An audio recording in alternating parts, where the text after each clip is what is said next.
Ang Magsaysay, Davao del Sur ang usa sa hilabihang naapektuhan sa magnitude 6.3 nga linog kagabi. Diin tulo ka mga tao ang namatay, samtang daghang kabalayan ug istruktura ang nadanyos. Aniya ang report.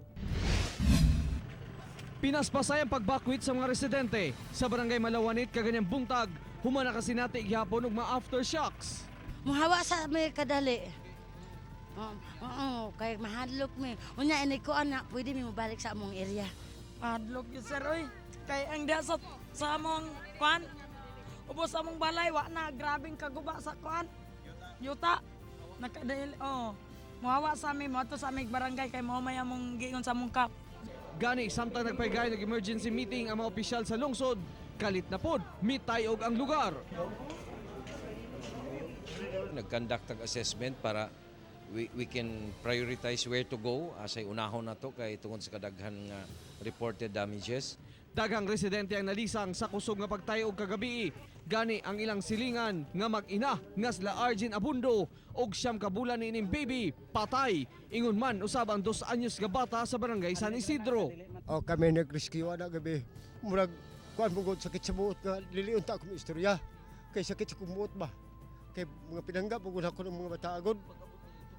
Natabunan na dirira makita atong mata dirira. Human sa linog, makita ang dagkong liki sa yuta sa mga umahan.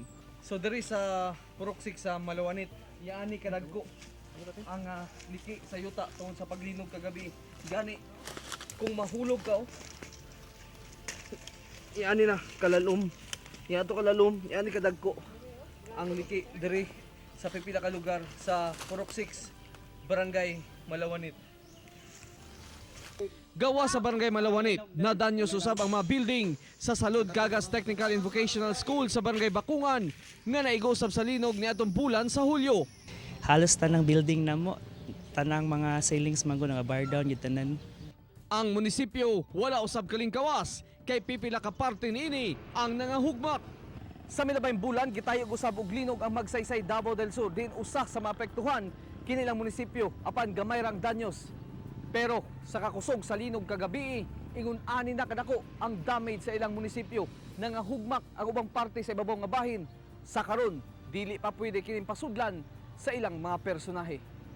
Sa karon nagpadayon pa ang assessment og nagmuntar na usab og operation center ang lungsod aron mamonitor ug matabangan ang mga residenteng apektado. Kauban si Jojo Solarte sa kamera. Ako si Real Soroche para sa One Mindanao.